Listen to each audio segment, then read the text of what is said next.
চিনতে পাচ্ছেন তো নাকি? আজকে একজন এসেছিল একটু আগে না দিনাটাতে, এক ঝুড়ি লোক হয়েছে। আমি ওই দিন মিটিংয়ে বলে ফেলেছিলাম শীতলকুচিতে 12 তারিখে দিনহাটা আসছি, শুনেই মেরে দিয়েছে পারমিশনে। তাই মিটিংটা দিনহাটা হওয়ার কথা ছিল, যাই হোক নাটাবাড়িতে এলাম। উনি কত বড় মাপের নেতা আপনারা জানেন তো?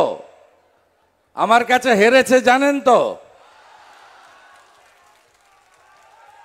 হারাধন মমতা ব্যানার্জি দিনহাটাতে এসেছে। কোচবিহার আমার কাছে 1956 ভোটে হারা কম্পার্টমেন্টাল চিফ মিনিস্টার, তার কথা গ্রহণ করবে না যে মমতা ব্যানার্জিকে হারিয়েছে তার কথা গ্রহণ করবে? ভারত মাতা কি জয় শ্রীরাম। সমবেত রাষ্ট্রবাদী দেশপ্রেমিক ভদ্রমণ্ডলী, আজকের এই নির্বাচনী সভা এমন একটা দিনে হচ্ছে যেদিন বাবা মহাদেবের মাথায় জল ঢালা হচ্ছে। আজকে নীল ষষ্ঠী, তাই তো? আমি বাবা মহাদেবকে স্মরণ করে আপনাদের সকলকে শুভেচ্ছা, অভিনন্দন, নমস্কার জানাই। আমার রাষ্ট্রবাদী মুসলিম সংখ্যালঘু মোর্চার নেতাদের গতকাল ঈদ গেছে, তার শুভেচ্ছা জানাই। পয়লা বৈশাখ আসছে, তার শুভেচ্ছা জানাই। অন্নপূর্ণা বাসন্তী পুজো, তার শুভেচ্ছা জানাই। সাথে সাথে 17 তারিখ কি আছে বলুন তো? কি আছে 17 তারিখ? কি বলবেন ওই দিন? সবাই মিলে কি বলবেন ওই দিন? জয় শ্রীরাম। এই রাজ্যের পুলিশ মন্ত্রী একটু আগে দিনহাটাতে বলেছে 2 মাস পরে যে পুলিশরা নিশীথের হয়ে কাজ করছে, আরে নিশীথের পুলিশ লাগে না। যে পুলিশরা নিরপেক্ষভাবে কাজ করছে, সিআরপিসি আইপিসি মেনে কাজ করছে, তাদেরকে নিশীথের বাড়ি পাঠিয়ে দেবে আর তিনি নাকি দেখে নেবেন। আমি বলে গেলাম, ভরসা করেন তো? বিধানসভায় 77টা এমএলএ নিয়ে কি করেছি দেখেছেন?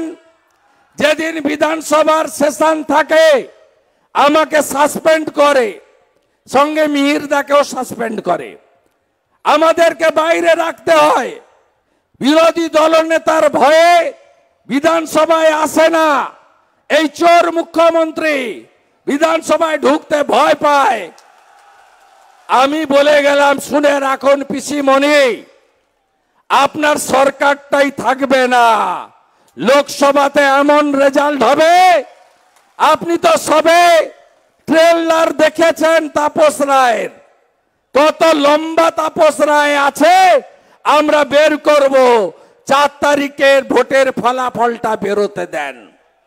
আমি আপনাকে বলি, সিপিএম হেরে যাওয়ার পরে চেষ্টা চরিত্র করে 5 বছর টিকে ছিল, তারপরে ভ্যানিশ হয়ে গেছে। তৃণমূল যেদিন সরকার থেকে যাবে, এক রাত্রের মধ্যেই ভ্যানিশ হয়ে যাবে। জেনে রাখুন, তৃণমূলের সঙ্গে এক শ্রেণীর পুলিশ অফিসার, কোচবিহারের এসপি সহ নিচের তলা নয়, আর উদয়ন গুহর মতো গুন্ডারা আছেন। এই গুন্ডাদেরকে আমরা জব্দ করার কাজটা করছি। উদয়ন গুহর থেকেও একটা বড় গুন্ডা ছিল বীরভূমের, তার নাম কেষ্ট মণ্ডল। 130 কেজি তার ওজন। ভোট এলেই এই চ্যানেলগুলো তার কাছে যেত যে কেষ্টদা ভোট তো এসে গেল। বলছে ভোট আবার কি হবে, চড়াম চড়াম ঢাক বাজবে, নকুল দানা বিতরণ হবে, গুড় বাতাসা বিতরণ হবে, আর বিরোধীরা উন্নয়ন দাঁড়িয়ে আছে দেখতে পাবে। ওই কেষ্ট বেটা এখন কোথায়? কেষ্ট বেটা কোথায়? সকন্যা তিহারে গড়াগড়ি খায়। উদয়ন গুহ, আপনাকেও বেশি বাড়াবাড়ি বেশি দিন হবে না। পোস্টপল ভায়োলেন্স 21 ভোটের পরে ভেটাগুড়ি সহ গোটা কোচবিহার জেলায় যত সন্ত্রাস হয়েছে, এই সন্ত্রাসে এরা নেতৃত্ব দিয়েছে। তদানীন্তন রাজ্যপাল এবং আজকের উপরাষ্ট্রপতি জগদীপ ধনখড় আপনাদের পাশে ছুটে এসেছেন। আপনারা ভুলে গেছেন 21-এর কথা। কোচবিহার জেলার 4,500 ভারতীয় জনতা পার্টি কর্মী সমর্থক এবং বিশেষ করে রাজবংশী এবং তফসিলিদেরকে, মাইনরিটিদেরকে ঘর ছাড়া হয়ে আসামে থাকতে হয়েছে। ক্যাম্পের কথা ভুলে গেছেন আপনারা? আপনারা কি চান এই হিংসা চলুক? আপনারা জানেন জাতীয় মানবাধিকার কমিশন 19 জন গুন্ডার নাম দিয়েছিল হাইকোর্টে।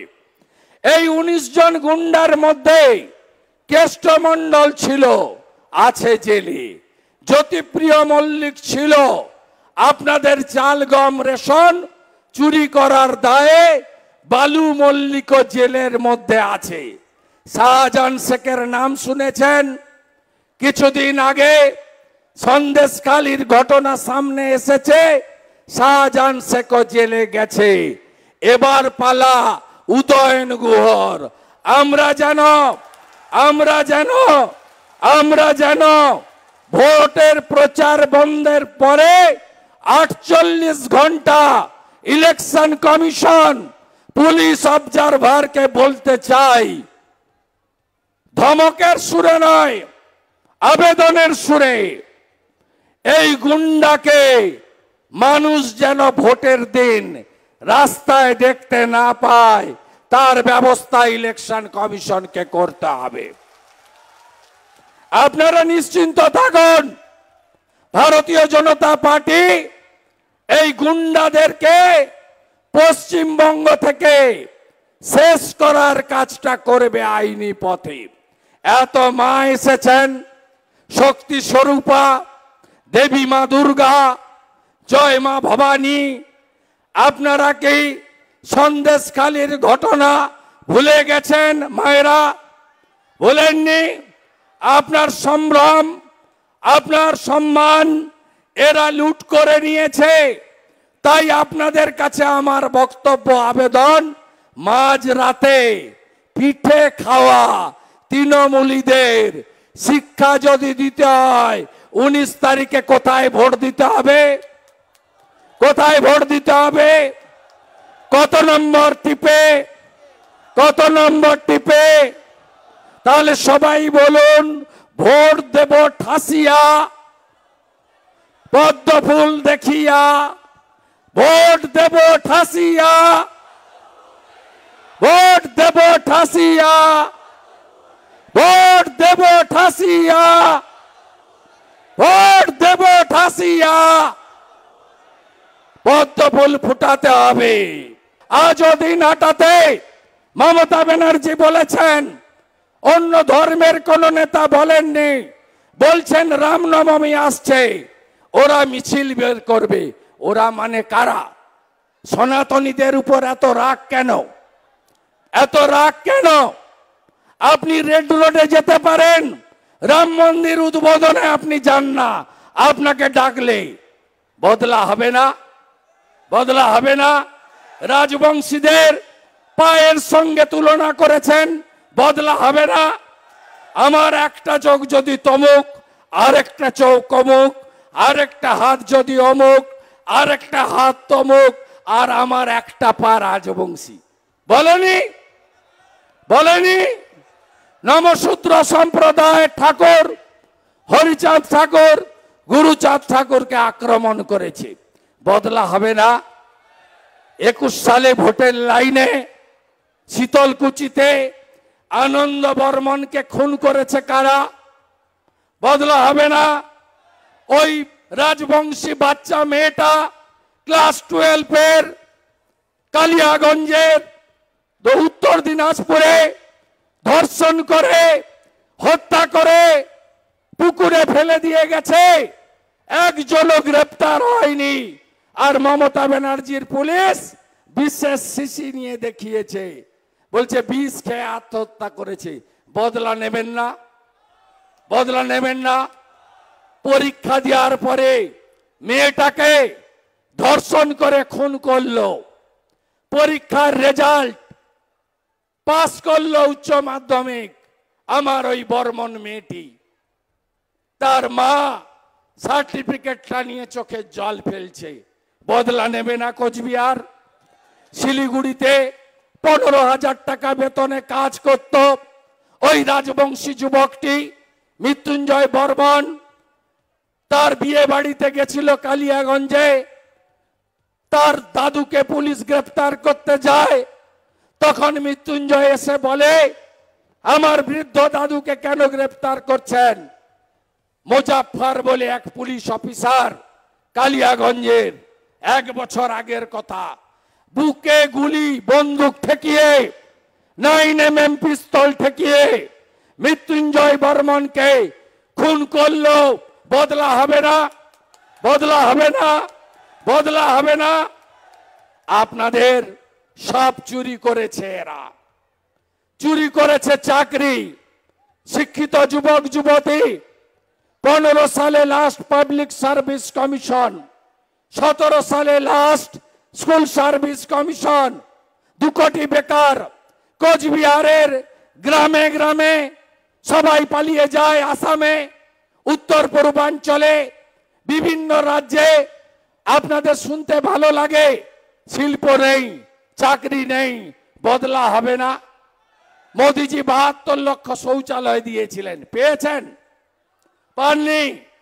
মোদিজি 40 লক্ষ বাড়ি দিয়েছেন আবাসের, 1,25,000 বাড়ি, পেয়েছেন? পাননি। তাই আপনাদেরকে এই চোরেদের হারাতে হবে। পঞ্চায়েতের 100 দিনের টাকা থেকে আবাস যোজনার টাকা তৃণমূল মানে কি? তৃণমূল মানে কি? তৃণমূল মানে কি? চোর ধরো। এই মহারাজা লড়াই দিয়েছেন, এই শক্তি স্বরূপা, এদের লড়াইকে মা বৃথা যেতে দেবেন না। আপনার ইজ্জত, আপনার সম্ভ্রম আগে। মমতা ব্যানার্জি যেন ভাতা দিয়ে কিনতে না পারে। কথা দিচ্ছে বিরোধী দলনেতা, বিজেপি সরকার যেদিন আসবে পরের মাস থেকে লক্ষ্মী ভান্ডারের নাম বদলে অন্নপূর্ণা ভান্ডার করব, 3,000 করে টাকা দেব। উদয়ন গুহ যতজনকে জেল খাটিয়েছে শুনে রাখুন, সুকুমার রায় তালিকা করে রাখুন। বিজেপি সরকার যেদিন আসবে সব মিথ্যা মামলা প্রত্যাহার করে আপনাদেরকে মাসে 5,000 টাকা সংগ্রামী ভাতা দেব ভারতীয় জনতা পার্টি। ভজনলাল শর্মা রাজস্থানে 450 টাকার গ্যাস দিচ্ছেন, ভারতীয় জনতা পার্টি তাই করবে। সব ভাতা, তফসিলি ভাতা, জনজাতি ভাতা, দিব্যাঙ্গ ভাতা, বার্ধক্য ভাতা, বিধবা ভাতা 1,000-এর বদলে 3,000 পাবেন। আর পুলিশ কর্মীরা, মমতা ব্যানার্জি রেশন বন্ধ করেছেন, আমরা রেশন চালু করব। আমরা ডিস্ট্রিক্ট পোস্টিং দেব, আমরা কেন্দ্রীয় হারে মহার্ঘ ভাতা দেব। কথা দিয়ে গেলাম, বিজেপিকে আনুন, ডবল ইঞ্জিনকে আনুন। যোগীজি গুন্ডা দমন করেছেন, সুশাসন দিয়েছেন, সুরক্ষা দিয়েছেন, আমরাও তাই করব।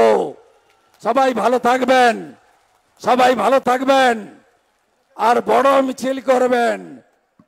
আর সব সময় মনে রাখবেন স্বামী বিবেকানন্দের কথা। স্বামী বিবেকানন্দ বলতেন, নিজ ধর্মের প্রতি আস্থাশীল হও, অপর ধর্মের প্রতি শ্রদ্ধাশীল থাকো। নিজ ধর্মের জয়গান গাইবেন, অপর ধর্মের প্রতি আঘাত করবেন না। আমার সংখ্যালঘুরা, আপনাদের মমতা ব্যানার্জি তেজপাতা মনে করে, তরকারিতে লাগে কিন্তু খাওয়া যায় না। দয়া করে ওদের ফাঁদে পা দেবেন না। রাষ্ট্রবাদী সংখ্যালঘুদের সঙ্গে আমাদের কোনো বিরোধ নেই। মোদিজির স্লোগান সবকা সাথ, সবকা বিকাশ, সবকা বিশ্বাস, সবকা প্রয়াস। সবাই খুব ভালো থাকবেন। ভোট দেবেন ঠাসিয়া, ভোট দেবেন ঠাসিয়া। 2 নম্বর বোতাম টিপে ভোট দিন। নিশীথ প্রামাণিককে ভোট দিন। পদ্ম ফুলে ভোট দিন। 2 নম্বর বোতাম টিপে ভোট দিন। দিকে দিকে ভোট দিন। চোর তাড়াতে ভোট দিন।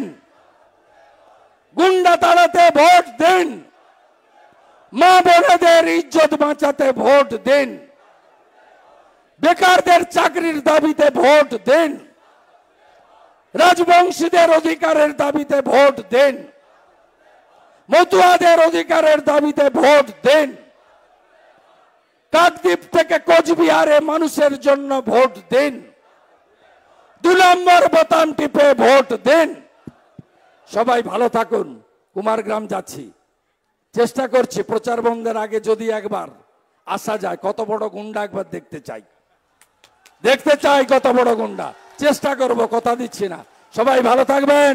আমাদের সন্দেশখালী বাহিনীর, মা দুর্গা বাহিনীর পক্ষ থেকে সবাইকে আমাদের আন্তরিক শুভেচ্ছা ও অভিনন্দন। আমি ভাবতে পারিনি কোনোদিন যে 2 দাদার সাথে আমরা দেখা করতে পারবো। কোচবিহারে এসে যে 2 দাদা, আমাদের এই 2 দাদা, এনাদের সঙ্গে দেখা করতে পারবো। আমাদের লড়াইয়ের সঙ্গী এনারা আমাদের এই 2 দাদা। দিদিরাও আছেন, এনারা অনেক সংগ্রাম করেছেন আমাদের ন্যায্য অধিকার পাইয়ে দিতে। সব থেকে বড় কথা জানেন, নারীদের অত্যাচার, সম্ভ্রম, লুট, কোনো কিছুই বাকি নেই। আমাদের মেয়েদের কোনো ইজ্জত নেই মাননীয় মুখ্যমন্ত্রীর কাছে। আমরা নির্যাতিতা ওনাদের কাছে। আমাদেরকে পায়ের জুতো করতে রেখে দিয়েছিলেন উনি। একদিনও যাননি আমাদের কষ্টের কথা শোনার জন্যে। উনি যাননি, একদিনও যাননি। গিয়েছিলেন এই মহান পুরুষ গিয়েছিলেন, আর গিয়েছিলেন মোদিজি। তাই ওনাদের ডাকে আজকে আমরা এখানে ছুটে এসেছি। আমাদের নারীদের কিভাবে অত্যাচার করা হতো জানেন? রাতের অন্ধকারে ডেকে নিয়ে যাওয়া হতো পিঠে বানানোর নাম করে। সেখানে গিয়ে আমাদের নারীদের ইজ্জত লুণ্ঠন হতো। সন্দেশখালী মায়েদের ইজ্জত লুণ্ঠন করে ছেড়ে দিত। বয়স্ক বাবাদের রাতের অন্ধকারে ডেকে নিয়ে গিয়ে পুকুরে পানা পরিষ্কার করানো হতো। ভ্যানওয়ালা, রিক্সাওয়ালা ভাইদের জোর করে নিয়ে যাওয়া হতো। কেউ যদি যেতে না চাইতো ল্যাম্পপোস্টের গায়ে বেঁধে পিটত। শুধু এতেই শান্ত থাকেননি মাননীয়া, ওনার পুলিশ বাহিনী দিয়ে নারীদের ওপর অত্যাচার করেছেন, একের পর এক কেস দিয়ে জেলে ঢুকিয়েছেন। আর ওনার ওই দুলালের পুত্রদের উনি সিকিউরিটি গার্ড দিয়ে সুরক্ষিত রেখেছিলেন। অত্যাচার করেছে সাধারণ মানুষ, আর আদর করছেন ওই দুলালদের। মাননীয়া, আমি আপাতত এই পর্যন্ত আপনাদের কাছে বলেন নমস্কার। কাণ্ড, 2জন মাস্টার মাইন্ড তারা এই পশ্চিমবঙ্গে শেল্টার নিয়ে লুকিয়েছিল, তাদেরকে এনআইএ অ্যারেস্ট করেছে। কাঁথি থেকে অ্যারেস্ট। এবং অমিত মালব্য টুইট করেছেন, মুখ্যমন্ত্রী এই মমতা বন্দ্যোপাধ্যায়ের আমলে জঙ্গিদের একটা নিরাপদ। ওটা সেকেন্ড পার্ট ছাড়ুন, আপনি যে ঘটনাটা বলছেন বলুন। আমি এটা জেনেছি, কাঁথি আমার হোম টাউন জানেন, তো আমি এটা জেনেছি অনেক আগেই সকালে। তা বিষয় হচ্ছে, পশ্চিমবঙ্গ আন্তর্জাতিক অপরাধী জঙ্গি তাদের একটা মুক্তাঞ্চল, এটা বারে বারে প্রমাণ হচ্ছে। এর আগে যদি রিকল করেন, সিপিএম এর সময় পাঞ্জাবের এখানে যারা বিচ্ছিন্নতাবাদী লোকেরা যুক্ত ছিলেন, তাদের পাঞ্জাব পুলিশ চপারে করে এসে এখানে এনকাউন্টার করেছিল। পরবর্তীকালে বঙ্গবন্ধু মুজিবুর রহমানের 2জন ফাঁসির দণ্ডাদেশপ্রাপ্ত খুনি, একজন হাবড়াতে হোমিওপ্যাথি ডাক্তার হিসেবে দীর্ঘদিন ছিলেন, পরে তাকে এনআইএর সাহায্যে গ্রেপ্তার করা হয়। পরবর্তীকালে পার সার্কাস থেকে মাজেদকে গ্রেপ্তার করে ফাঁসি কার্যকর করে বাংলাদেশ সরকার। পার সার্কাস মানে কলকাতার একেবারে কেন্দ্রবিন্দুতে আছে এবং তিনি মাজেদ মাস্টার হিসেবে পরিচয় দিয়ে থাকেন। তাই এটা স্বাভাবিক যে গোটা ভারতবর্ষে যত এই ধরনের বিচ্ছিন্নতাবাদী ঘটনা ঘটে তার সেফ জোন এইটা। এটা সিপিএম করতো, মমতা ব্যানার্জি করছে। মমতা ব্যানার্জি নিজে দেশ বিরোধী কাজের সঙ্গে যুক্ত সরাসরি। আপনার দিল্লিতে জাহাঙ্গীরপুরীতে যে হনুমান জয়ন্তীর দিন ঘটনা ঘটেছিল, তার মূল অভিযুক্ত ফিরোজ, যে আমাকে 2রা মে হলদিয়া এসডি অফিসে আমি যখন সার্টিফিকেট নিতে গেছিলাম পাথর ছোড়ায় অভিযুক্ত, এনআইএতে এখনো দিল্লির জেলে আছে, তার বাড়ি তমলুকের একটি গ্রামে। আপনি লালটু শেখ এবং আব্দুল মান্নান যারা ফেক আই কার্ড তৈরি করত, তারা গ্রেপ্তার হয় সোনারপুর থেকে